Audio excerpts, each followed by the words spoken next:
Amanhã nós vamos abrir no livro dos Salmos. Nós, especialmente hoje, nós não daremos continuidade às exposições em Juízes. Voltaremos na próxima semana com a graça do Senhor. Hoje nós leremos o livro dos Salmos, especialmente o capítulo 42 desse livro. Livro dos Salmos, capítulo 42. Nós vamos fazer a leitura de todo este salmo. O livro dos Salmos, capítulo 42.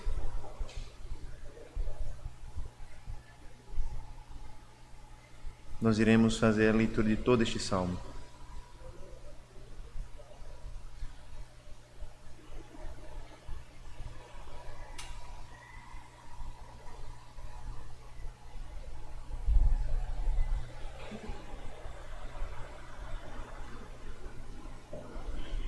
Ouça com fé, com atenção, a palavra de Deus. Ela nos diz assim: ao mestre de canto, salmo didático dos filhos de Corá. Como suspira a coça pelas correntes das águas, assim por ti, ó Deus, suspira a minha alma. A minha alma tem sede de Deus, do Deus vivo. Quando irei e me verei perante a face de Deus? As minhas lágrimas têm sido meu alimento dia e noite, enquanto me dizem continuamente: o teu Deus onde está? Lembro-me destas coisas, e dentro de mim se me derrama a alma, de como eu passava com a multidão do povo e os guiava em procissão à casa de Deus, entre gritos de alegria e louvor, multidão em festa. Por que estás abatida, ó minha alma? Por que te perturbas dentro de mim? Espera em Deus, pois ainda o louvarei, a Ele, meu auxílio e Deus meu. Sinto abatida dentro de mim a minha alma. Lembro-me, portanto, de ti nas terras do Jordão, e no monte Hermon, e no outeiro de Mizar. Um abismo chama outro abismo. Ao fragor das tuas águas, todas as tuas ondas e vagas passaram sobre mim. Contudo, o Senhor, durante o dia, me concede a sua misericórdia, e à noite comigo está o seu cântico, uma oração ao Deus da minha vida. Digo a Deus, minha rocha: por que te olvidaste de mim? Por que hei de andar eu lamentando sob a opressão dos meus inimigos? Esmigalham-se-me os ossos quando os meus adversários me insultam, dizendo: o teu Deus onde está? Por que estás abatida, ó minha alma? Por que te perturbas dentro de mim? Espera em Deus, pois ainda o louvarei, a Ele, meu auxílio e Deus meu. Amém. Vamos ao Senhor em oração, depois de lermos a sua palavra, depois de lermos esse salmo tão belo da palavra de Deus. Oremos ao Senhor.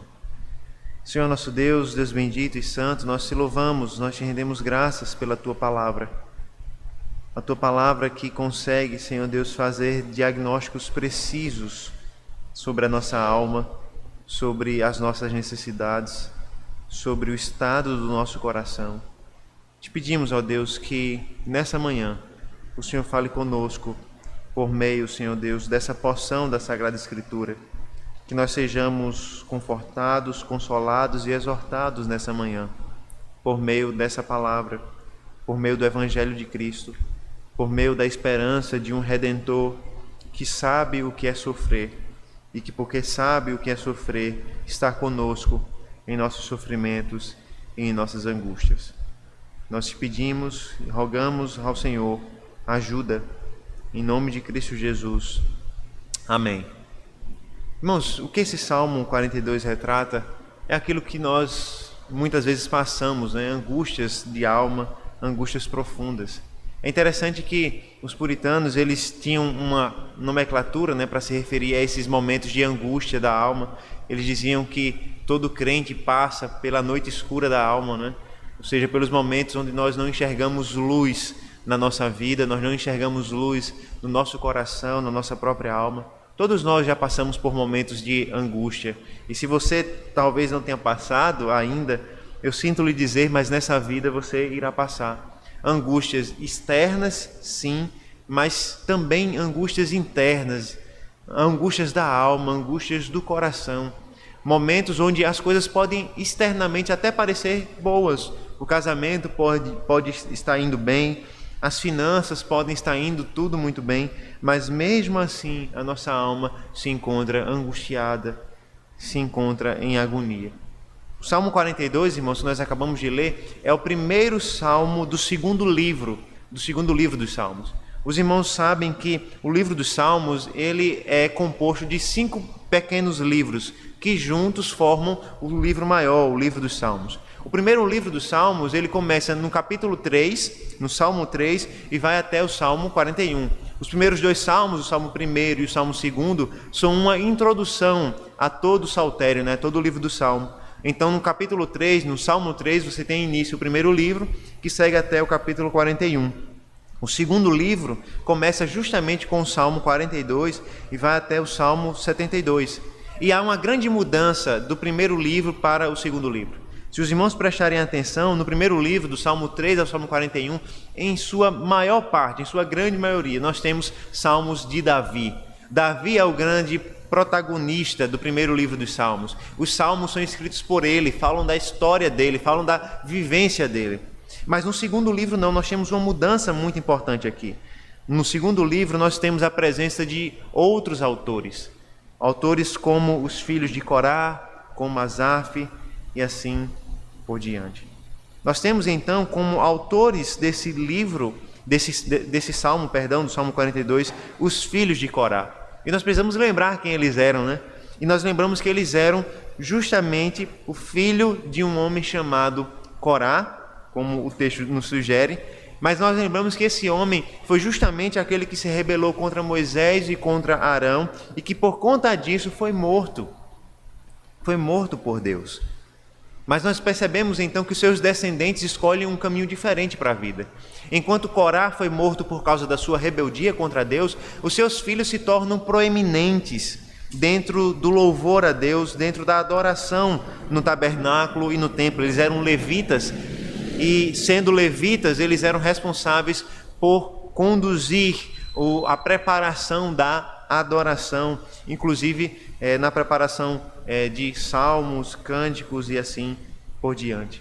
É interessante que nós temos no livro de 2 Crônicas, no capítulo 20, versículo 19, a menção aos filhos de Corá, quando o texto nos diz assim: dispuseram-se os levitas dos filhos dos coatitas e dos coraitas para louvarem ao Senhor, Deus de Israel, em voz alta, sobremaneira.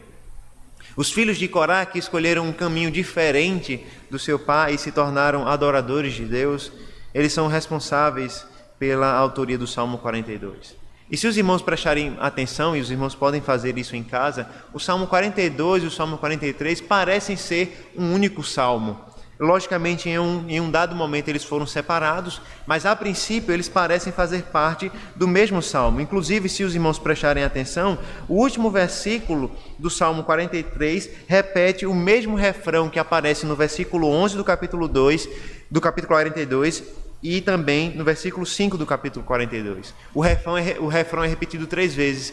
Versículo 5 do 42, versículo 11 do 42 e no último versículo do 43. Ao que parece, então, Salmo 42 e Salmo 43 eram um único salmo. Seja como for, em algum momento da história eles foram separados. E nós agora temos o privilégio de ter 2 salmos que repetem o mesmo refrão. O que nós vemos é que o Salmo 42 e o 43 são salmos de lamento. E esse tipo de salmo é muito conhecido. Nós temos salmos de louvor a Deus, salmos de aleluia, salmos de alegria, salmos de regozijo, cânticos de vitória, mas nós também temos salmos de lamento, salmos que expressam a tristeza e a angústia da alma do salmista. Nesse salmo, no Salmo 42, nós vemos a alma abatida, que luta contra sentimentos de rejeição da parte de Deus. No livro 1 dos Salmos, aqueles que têm Davi como seu protagonista, nós vemos sim a tristeza de Davi. Mas no primeiro livro nós vemos especialmente a tristeza de Davi por causas externas. Porque ele foi perseguido pelos seus adversários, porque ele foi machucado pelos seus inimigos. Mas agora no Salmo 42 nós temos um tipo de sofrimento levemente diferente. É um sofrimento que não é causado pelas circunstâncias externas, por inimigos simplesmente, mas é um sentimento mais profundo, é um sofrimento mais profundo, um sofrimento da alma, um sofrimento pela rejeição de Deus, um sofrimento por estar longe da alegria, do louvor, do culto a Deus. É uma alma que se sente rejeitada pelo Senhor, é uma alma que se sente rejeitada por Deus.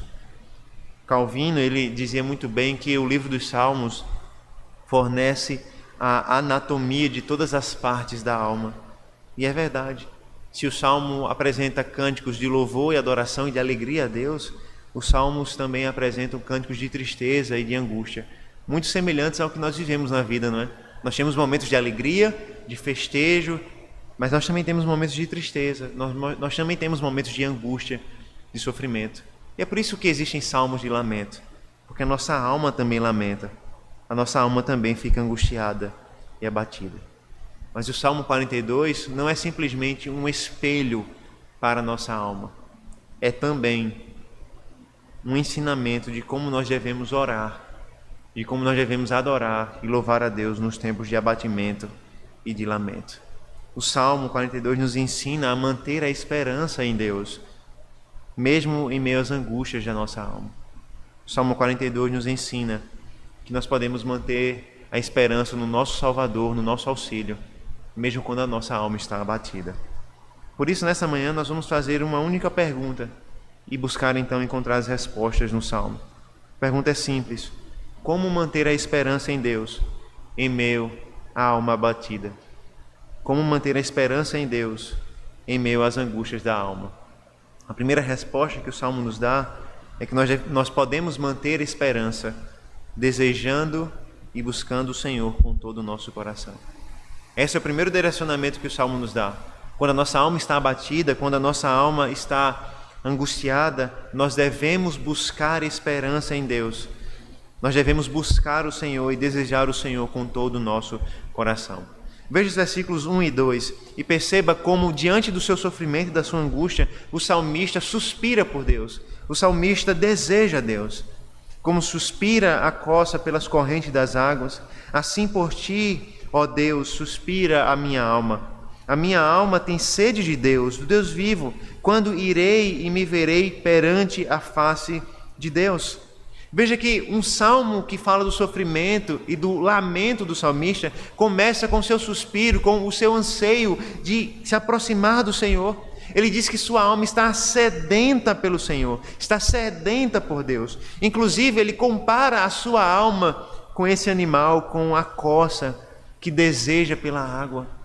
A coça vivia em lugares secos, certamente, e nesses lugares secos ela buscava ansiosamente por uma fonte de água, por água corrente, onde ela pudesse beber, onde ela pudesse ser alimentada pela água, nutrida pela água, fortalecida, ter as suas forças renovadas. É interessante que nós lemos na última semana que depois de uma grande batalha, Sansão se vê com muita sede, e o texto nos diz que quando Deus dá água a Sansão, então a sua alma é renovada, as suas forças são renovadas. O salmista aplica essa imagem aqui ao seu próprio coração, à sua própria alma. Ele diz que como a corça tem sede, como a corça almeja pelas correntes das águas, assim a sua alma tem sede de Deus, a sua alma deseja Deus, a sua alma suspira por Deus. Ele tem sede do Deus vivo, ele aguarda ansiosamente o dia em que ele estará novamente diante do Senhor. Ele pergunta: quando eu irei e me verei perante a face de Deus? E essa pergunta do salmista nos faz perceber que muito da sua angústia, muito do seu abatimento é que por alguma razão, que nós não sabemos qual, ele se encontra distante do Senhor. Por alguma razão que o Salmo não nos revela, o salmista está longe de Deus, o salmista se encontra longe do Senhor. Nós vamos ver mais na frente que ele faz uma referência ao Jordão, ao monte de Mizar. Isso significa que ele estava longe de Jerusalém, que ele estava longe do templo, que ele estava longe da adoração ao Senhor. Em outras palavras, o salmista estava longe do culto a Deus, estava longe da igreja, estava longe do louvor ao Senhor, e a sua alma está angustiada também por conta disso, ou principalmente por conta disso. Ele anseia estar diante de Deus porque ele está impedido de se achegar diante do Senhor. A sua tristeza e a sua angústia de fato revelam a sua necessidade de estar próximo do Senhor. A sua tristeza é tal que nos versículos 3 e 4 ele diz que, no versículo 3, ele diz que as suas lágrimas têm sido o seu alimento dia e noite, e que continuamente dizem contra ele, ou dizem a respeito dele: o teu Deus onde está? E aqui, irmãos, nós vemos como o Salmo se esforça para mostrar de maneira bela a tristeza do salmista, ao afirmar que as suas lágrimas têm sido o seu alimento de dia e de noite. O sofrimento faz parte da sua dieta, faz parte da sua rotina, do seu padrão de alimentação diário. O salmista sofre e chora todos os dias. Essa situação é piorada porque existem muitos que dizem: onde está o teu Deus? Ou seja, nós temos um salmista que está longe de Deus, que está afastado do templo, da adoração ao Senhor, mas que também está cercado por pessoas que zombam de Deus e que dizem: por que você está sofrendo tanto? Você não crê em Deus? Você não crê no Deus verdadeiro? Você não vai para a igreja sempre? Por que você está sofrendo tanto? Por que você está passando por tantas dificuldades assim? Irmãos, nós ouvimos constantemente esse tipo de palavra. Constantemente nós ouvimos pessoas que nos acusam dessa forma, dizendo: Eita, um visitante, né, agora na igreja. Os irmãos não vão prestar mais atenção, né? É melhor chamarem ela ali para...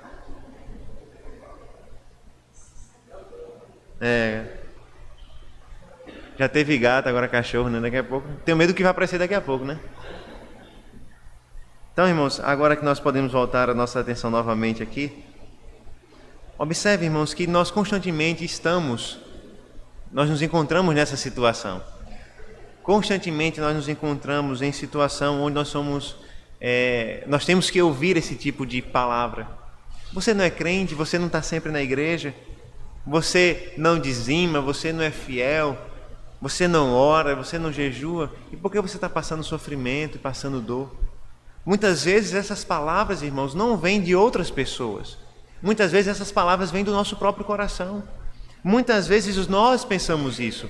Mas eu estou sempre na igreja, eu sou fiel no dízimo, eu oro constantemente, eu faço jejuns constantemente, eu faço isso, faço aquilo, eu ajudo os pobres, eu sou um bom marido, eu sou uma boa esposa.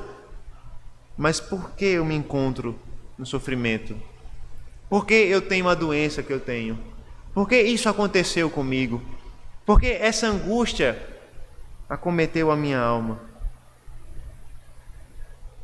Constantemente nós temos que ouvir: onde está o teu Deus? Constantemente nós temos que ouvir o questionamento do nosso próprio coração: se eu sou tão fiel a Deus, onde está o Senhor? Irmãos, essas perguntas elas estão equivocadas, porque elas deixam de compreender, primeiro, que Deus é soberano, inclusive sobre os nossos sofrimentos, sobre as nossas dores. Deus não prometeu que nós viveríamos num mundo isento de sofrimentos, de dores, de angústia. Pelo contrário, o Senhor Jesus Cristo nos alertou que nós teríamos dores nesse mundo, que nós teríamos sofrimentos nesse mundo.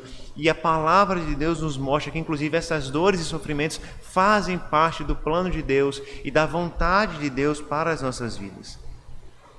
Quando os nossos adversários questionam: onde está o teu Deus? Nós podemos dizer: nosso Deus está conosco, mesmo nos dias de dor e de sofrimento. O nosso Deus está conosco, cuidando de nós, nos direcionando a vida, nos direcionando os passos, mesmo nos dias das dores. Muitas vezes nós temos essa compreensão, essa má compreensão, de que quando as coisas estão bem é porque Deus está nos abençoando, e quando as coisas estão ruins, não estão caminhando, Deus se ausentou, Deus se esqueceu da gente, Deus foi embora, Deus não está mais conosco, Deus não está mais vendo o que nós estamos passando. Essa não é a verdade da palavra de Deus, irmãos. O que a palavra de Deus nos ensina é que sim, quando nós somos abençoados por Deus, mas também quando nós passamos por aflições, dificuldades, isso também vem do Senhor. Deus continua sendo soberano sobre a nossa dor e sobre o nosso sofrimento. É interessante que o salmista, quando ele fala da sua dor e do seu sofrimento, ele mostra o direcionamento que nós devemos tomar nesses dias. E é interessante porque quando nós passamos por dores e sofrimentos, um dos caminhos que nós tomamos com muita frequência é nos afastarmos do Senhor. Isso acontece especialmente quando nós caímos em pecado, quando nós caímos em algum equívoco, em algum erro. Nós então nos sentimos envergonhados de Deus e então nós fugimos de Deus. Nós caímos em tentação, nós falhamos e então nós fugimos de Deus com vergonha. Mas o Salmo justamente nos mostra o caminho oposto. Quando o pecado nos separa de Deus, é justamente nesse momento que mais nós devemos buscar o Senhor. O pecado nos separa de Deus, o pecado nos distancia de Deus. E é justamente nesse momento onde nós fomos separados por Deus por causa do pecado, que nós devemos buscar o Senhor e dizer como minha alma suspira por Deus, como minha alma deseja o Senhor. O pecado angustia a nossa alma. A nossa confissão de fé vai inclusive dizer que o pecado, as tentações de Satanás podem nos fazer até mesmo duvidar da nossa salvação. Mas nesses momentos nós podemos buscar o Senhor e compreender que sim, a nossa certeza da salvação pode ser abalada, mas nunca nós seremos conduzidos ao desespero, porque nós temos um Deus a quem nós podemos buscar. As palavras do Salmo nos mostram que nos dias de sofrimento, de angústia, nós devemos buscar o Senhor, nós devemos desejar o Senhor. Quando a nossa alma está abatida, quando a nossa alma está em sofrimento. As palavras do Salmo nos dizem que nós devemos lembrar de Deus. Veja o versículo 4, quando o salmista ele lembra dos dias alegres que ele viveu na presença do Senhor. Lembro-me destas coisas, e dentro de mim se me derrama a alma de como passava eu com a multidão de povo e os guiava em procissão à casa de Deus, entre gritos de alegria e louvor, multidão em festa. O salmista, no seu sofrimento, está lembrando dos dias de culto, dos dias de festa em Israel. Devemos lembrar que o salmista está afastado de Jerusalém, está afastado do templo, do culto a Deus, da adoração a Deus, e é nesses dias que ele lembra da adoração ao Senhor. É desses dias que ele lembra de quando ele se alegrava com o povo de Deus em culto. E é interessante, irmãos, que há alguns anos atrás, e já fazem alguns anos, como o tempo passa rápido, mas nós passamos por algo parecido no período da pandemia. Há alguns anos atrás, nós tivemos que passar meses sem termos cultos públicos ao Senhor. E é muito triste perceber que, naquele momento, o amor de muitos se esfriou, a fé de muitos diminuiu, quando justamente o oposto deveria acontecer. Aquele momento, irmãos, deveria ter nutrido a nossa alma para desejar ainda mais a presença do Senhor. Mas, naquele momento, muitos se esfriaram na fé. Quando, irmãos, nós somos impedidos de louvar a Deus por doenças, por enfermidades, por circunstâncias da vida, a nossa alma deve se alegrar no Senhor em busca das lembranças do dia do passado, buscando então o momento em que nós poderemos adorar a Deus novamente com a sua igreja. O salmista aqui, de alguma maneira, ele se sente desprezado por Deus, porque ele não pode acessar a presença de Deus. E aqui, irmãos, nós devemos compreender o momento que o salmista passava. Nós devemos lembrar que o salmista estava num período onde a adoração a Deus estava concentrada ali em Jerusalém, no templo. Estar afastado do templo significava estar afastado do culto a Deus, da adoração a Deus, da presença de Deus. É por isso que a sua alma está angustiada, porque ele se lembra dos dias onde ele podia adorar a Deus. Mas essas lembranças são distantes, porque agora ele não pode cultuar ao Senhor, não pode adorar ao seu Deus. Por isso a sua alma anseia por Deus, ele sente falta da presença do Senhor, ele sente falta do culto a Deus. E a pergunta que nós podemos fazer é: será que a nossa alma anseia desta mesma forma pelo Senhor? Será que nós ansiamos pelo culto a Deus como o salmista anseia aqui? Será que nós podemos dizer que como a corça anseia pelas águas, assim a nossa alma suspira por Deus? Será que nós ficamos tristes, angustiados quando nós não podemos estar em culto a Deus, adorando a Deus, servindo ao Senhor? Será que nós ficamos entristecidos quando por alguma razão nós não podemos estar com o povo de Deus em adoração?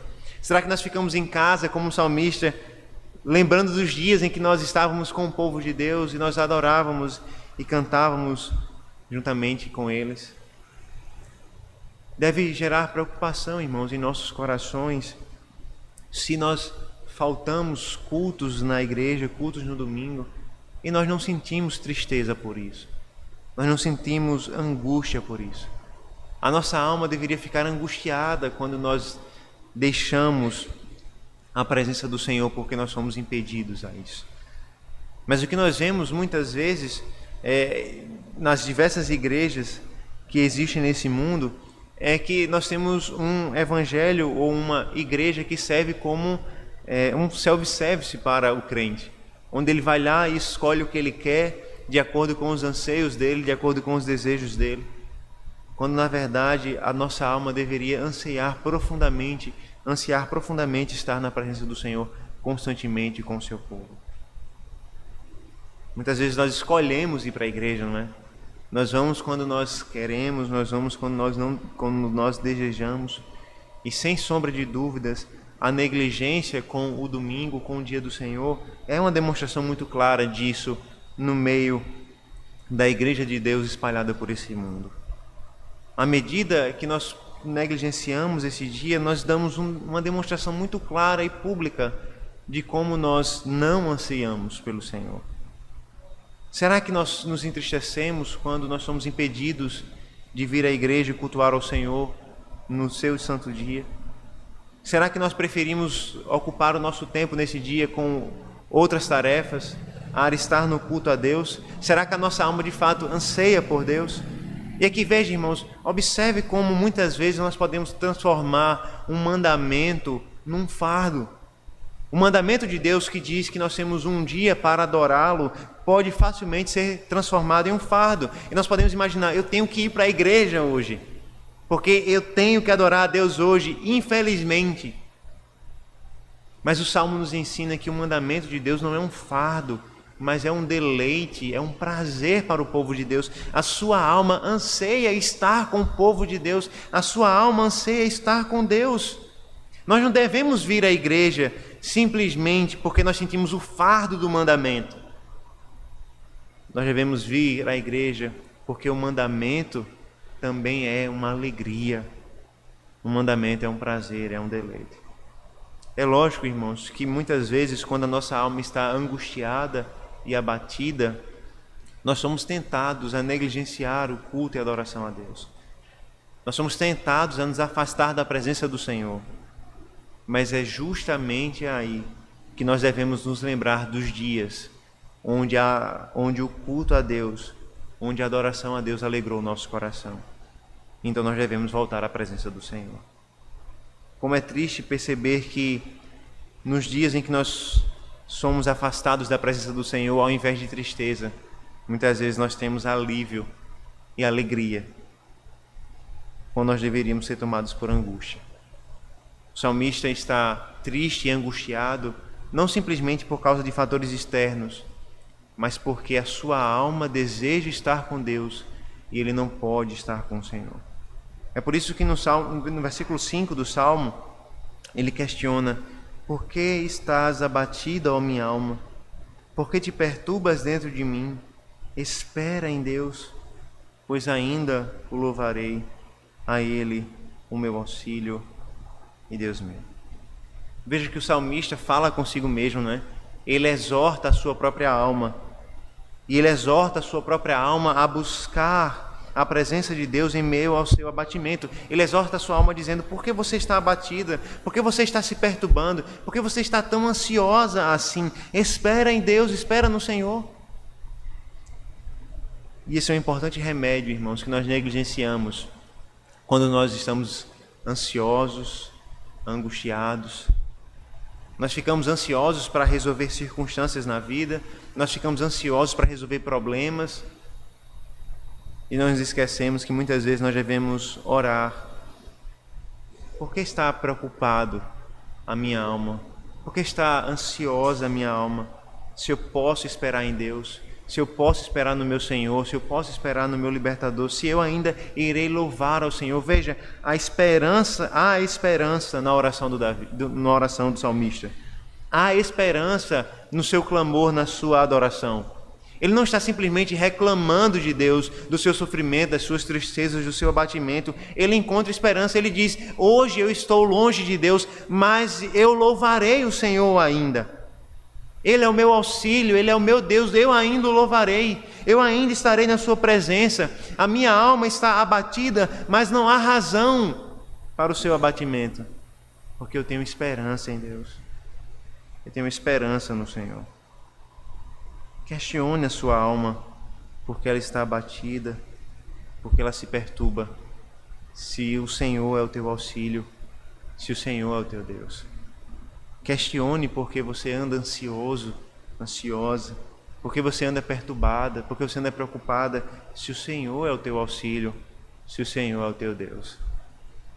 A razão da esperança do salmista não é que as circunstâncias parecem favoráveis, não é porque amanhã ele vai se acordar cedo e vai resolver, não é porque ele tem habilidades, dons, talentos, porque ele tem recursos financeiros, porque ele tem influência e seus problemas vão ser resolvidos por esses meios. A sua esperança está naquele que é o seu auxílio, o seu Salvador, o seu Deus. É por isso que ele tem a esperança de cantar novamente a Deus, porque ele sabe que o Senhor é o seu auxílio. Por isso ele diz: eu louvarei ao Senhor, eu cantarei ao Senhor, porque Ele é o meu auxílio. Como manter, irmãos, a esperança em Deus em meio às angústias da alma?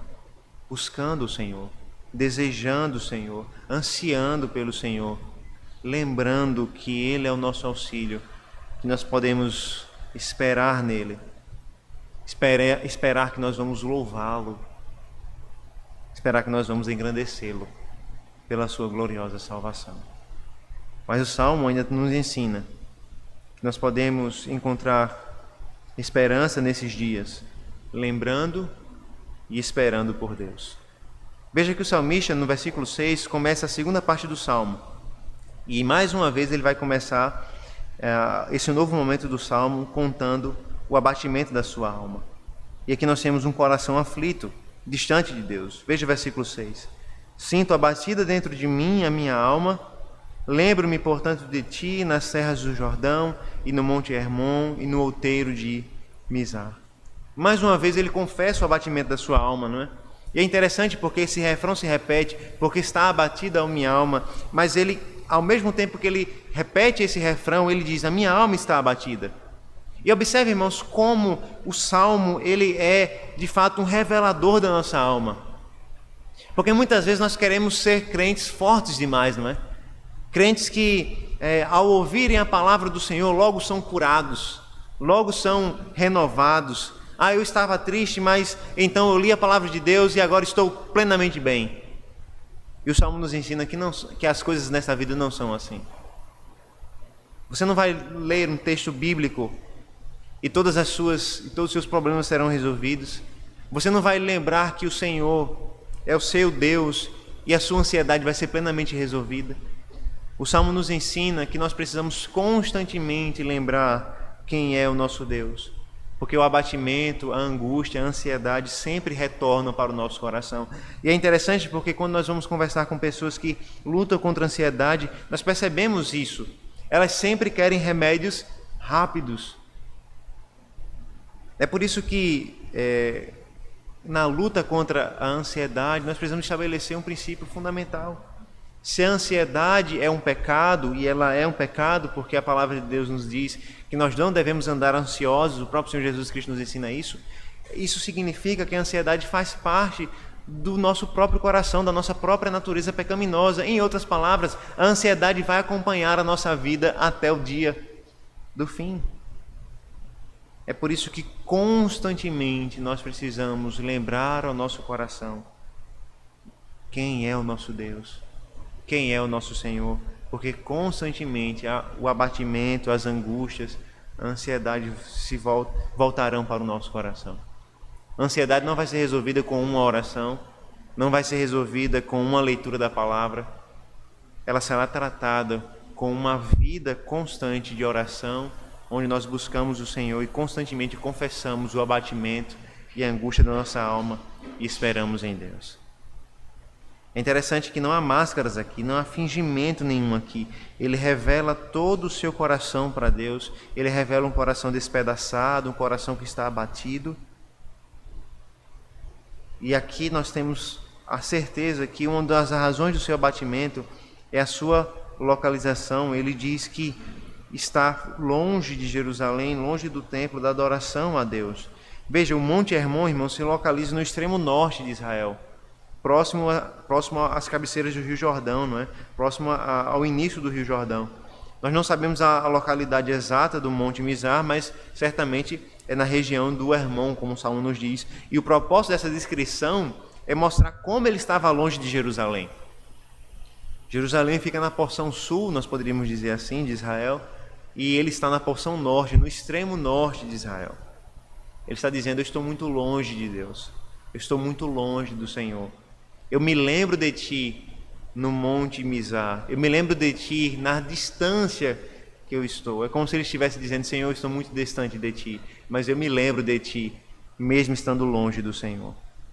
Nós não sabemos por que ele está tão longe de Deus, nós não sabemos o que o afastou de Jerusalém, nós sabemos que ele está ansiando por voltar para a casa de Deus. Ele está ansiando por voltar à adoração ao Senhor, aos cultos ao Senhor. E no versículo 7, a sua angústia se mostra ainda mais com clareza. Veja, um abismo chama outro abismo. Ao fragor das tuas águas, todas as tuas ondas e vagas passaram sobre mim. Essa é uma verdade que é dita, não é? Um abismo chama outro abismo, ou seja, o que ele está nos dizendo é que a angústia dele não tem fim. Quando ele pensa que está saindo do fundo do poço, aí ele cai em outro buraco e assim por diante, vai caindo de buraco em buraco. Logo em seguida, ele fala das águas, ele mostra a sua situação a partir da imagem de fortes águas que o levam para longe. Ele descreve a sua situação através de fortes ondas que o abatem e que o jogam para longe do Senhor. Ele descreve a sua angústia como se ele estivesse debaixo de ondas fortes, de uma cachoeira perigosa, que não dá chances alguma para que ele possa sobreviver. É interessante, irmãos, perceber que ele diz: ao fragor das tuas águas. E aqui nós percebemos que o salmista não nega que as circunstâncias que ele está passando, que a angústia que ele está vivendo vem do Senhor. Ele não coloca as suas circunstâncias difíceis, ele não coloca a angústia da sua alma na conta do diabo, na conta dos seus inimigos simplesmente. Ele reconhece que é Deus que está conduzindo a sua vida. Ele reconhece que é Deus que está conduzindo até mesmo o seu sofrimento para os propósitos da sua vontade. Talvez essa seja uma das verdades mais difíceis de conciliar na palavra de Deus. Como Deus pode dirigir os nossos sofrimentos para o nosso bem? Porque nós não queremos sofrer, nós não queremos passar por angústias, por aflições. Nós queremos passar uma vida tranquila aqui, uma vida alegre. E o máximo que nós pudermos evitar sofrimentos, nós vamos fazer. Mas a Bíblia nos diz que existe um Deus que é soberano de tal modo a usar até mesmo a nossa dor, a nossa angústia, os nossos sofrimentos para o nosso bem.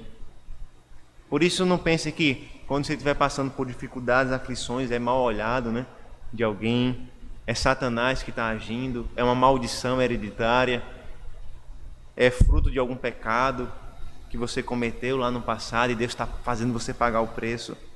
Reconheça que é Deus que está conduzindo a sua vida através das dores e do sofrimento para formar em você o caráter de Cristo, para formar em você a esperança no único Senhor e Salvador. E muitas vezes Deus nos faz passar por angústias e sofrimentos para colocar no nosso coração e nos nossos lábios a mensagem que o Salmo nos ensina: orar por Deus, que é o nosso único auxílio. Muitas vezes nós somos tão orgulhosos que nós somos os que resolvem os nossos problemas. Nós somos tão orgulhosos que nós resolvemos as nossas próprias dores, os nossos próprios sofrimentos. Então Deus, como um bom pastor, Ele vai quebrando toda a nossa força, quebrando todos os nossos recursos, para que nós venhamos a compreender que somente Deus é o nosso auxílio, somente Ele é o nosso Senhor. Nós confiamos em portas que vão se abrir, Deus fecha todas essas portas. Nós confiamos em pessoas que podem nos ajudar, Deus não permite que essas pessoas nos ajudem. Nós confiamos nas nossas habilidades, na nossa capacidade, e Deus coloca tudo isso por terra, para que a gente compreenda que somente Deus é o nosso auxílio, somente Ele é o nosso Senhor. O sofrimento nos ensina. O sofrimento é uma ferramenta útil nas mãos do Senhor. É Deus guiando a nossa alma. Deus guiando a nossa alma até Ele, para clamar por seu auxílio. Veja que no versículo 8, o salmista continua falando. O Senhor durante o dia me concede a sua misericórdia, e à noite comigo está o seu cântico, uma oração ao Deus da minha vida. Veja que o salmista reconhece as misericórdias de Deus. O salmista não está cego por causa do seu sofrimento. Ele não deixou de lembrar das misericórdias de Deus, da bondade de Deus. Pelo contrário, ele reconhece que durante o dia o Senhor concede misericórdia. De noite ele canta a Deus por sua bondade. Interessante que a palavra traduzida aqui por misericórdia, irmãos, é uma palavra muito importante durante todo o Antigo Testamento, porque essa palavra fala a respeito do amor de Deus pelo seu povo, do amor pactual, do amor fiel. Essa palavra indica lealdade, confiabilidade, ou seja, quando o salmista fala que o Senhor concede a ele misericórdia, a ideia é que o Senhor concede a ele um amor fiel, um amor pactual, ou seja, o salmista está lembrando que Deus fez uma aliança com ele e que por causa dessa aliança, por meio dessa aliança, ele tem confiança de que ele jamais será abandonado pelo Senhor. Não se trata apenas de uma misericórdia de alguém que pode ou não pode ajudar. O salmista está nos dizendo algo mais profundo. O salmista está dizendo que ele confia no amor fiel de Deus, no amor que foi prometido por Deus. Ele confia num Deus que se comprometeu a amá-lo e a cuidar dele. Ele se lembra da lealdade pactual de Deus, do amor fiel do Senhor. O salmista não esqueceu da sua fidelidade, da fidelidade do Senhor. E muitas vezes nós somos tentados a esquecer. Nós somos tentados a esquecer das promessas de Deus, das promessas da sua salvação, do seu cuidado, da sua bondade. Nós lemos na palavra de Deus que todas as coisas cooperam para o bem daqueles que amam ao Senhor, e basta vir o primeiro sofrimento e nós pensamos que nós somos abandonados por Deus. Nós precisamos ser lembrados que o Senhor é fiel às suas promessas, que o Senhor não abandona aquilo que Ele promete, que Ele cumpre aquilo que Ele prometeu, porque Ele é fiel. Ele é fiel às suas promessas, Ele é fiel à sua aliança. Nós podemos nos assegurar que esse Deus fiel enviou o seu Filho Jesus Cristo como aquilo que nós necessitávamos para que os nossos pecados fossem perdoados. E porque Deus é fiel ao seu amor, Deus é fiel à sua aliança, Deus é fiel ao seu Filho que foi entregue por nós, nós podemos ter certeza do amor de Deus por nós. Paulo vai nos dizer que nem mesmo os anjos, nem os demônios, nem a altura, nem a profundidade, nem as coisas do presente, nem a do porvir, nada pode nos separar do amor de Deus que está em Jesus Cristo. É porque Deus é fiel a Jesus Cristo, é porque Deus é fiel ao seu Filho, porque Deus é fiel à aliança que Ele fez com o seu Filho e conosco, que nós podemos confiar no seu amor. Por isso nós podemos ler os versículos 9 e 10 em confiança e não em desespero. Veja o que os versículos 9 e 10 nos dizem. Digo a Deus, minha rocha, por que te olvidaste? Por que hei de andar lamentando sobre a opressão dos meus inimigos? Esmigalham-se-me os ossos quando os meus adversários me insultam, dizendo, o teu Deus onde está? Irmãos, veja que o salmista afirma que o Senhor é a rocha dele. E aqui nós temos uma linguagem que é muito comum nos salmos. Uma linguagem que é muito comum em toda a Escritura, a ideia de que Deus é de fato uma rocha, é um firme fundamento, é alguém onde nós podemos nos apoiar. O salmista diz, o Senhor é a minha rocha, mas ele questiona por que o Senhor se esqueceu de mim. É interessante, né, irmãos, porque muitas vezes nós achamos que essas perguntas são insolentes, essas perguntas são falta de reverência da nossa parte. Mas o salmista nos ensina que não. O salmista nos ensina a colocar o nosso coração inteiro diante de Deus. Nós podemos orar a Deus e dizer: Senhor, eu sinto como se o Senhor tivesse me esquecido. Eu sei que a Tua palavra promete que o Senhor não se esquece de mim, mas eu sinto como se o Senhor tivesse me esquecido. Eu sinto como se o Senhor tivesse me abandonado. Me faz crer nas Tuas promessas, mesmo quando o meu sentimento é contrário às Tuas promessas. Me faz crer nas Tuas promessas, mesmo quando a minha percepção da realidade contraria as Tuas promessas. Me faz crer que eu não serei abandonado pelo Senhor jamais, mesmo quando eu me sinto abandonado pelo Senhor. A oração que nós lemos nos Evangelhos: Senhor, ajuda-me, eu creio, ajuda-me na minha falta de fé. Muitas vezes essa é a oração que nós temos que fazer: Senhor, eu me sinto abandonado pelo Senhor. Eu sei que o Senhor não me abandona, mas é como eu me sinto. Ajuda-me na minha falta de fé. Eu creio, mas ao mesmo tempo minha fé é frágil. Ajuda-me na minha falta de fé. Ele diz: por que eu andarei, Senhor, lamentando debaixo da opressão dos meus inimigos? E aqui talvez seja mais um aspecto do seu sofrimento. Talvez essa seja a razão dele estar longe de Jerusalém, porque os inimigos o afastaram dele. Enfim, nós não sabemos, mas o que nós sabemos é que a ênfase está na sua alma. E ele diz novamente: os meus inimigos questionam onde está o teu Deus. Só que agora nós temos uma repetição, né? O Salmo vai nos dizendo que os inimigos repetem, eles dizem e dizem repetidamente: onde está o teu Deus? Ou seja, a ideia é que os adversários continuamente insistem contra ele e pisam sobre ele. Onde está o teu Deus? Quantos questionam nossa fé constantemente? Esses adversários podem ser adversários externos, como nós falamos, podem ser a nossa própria alma, quando nós sozinhos duvidamos do Senhor.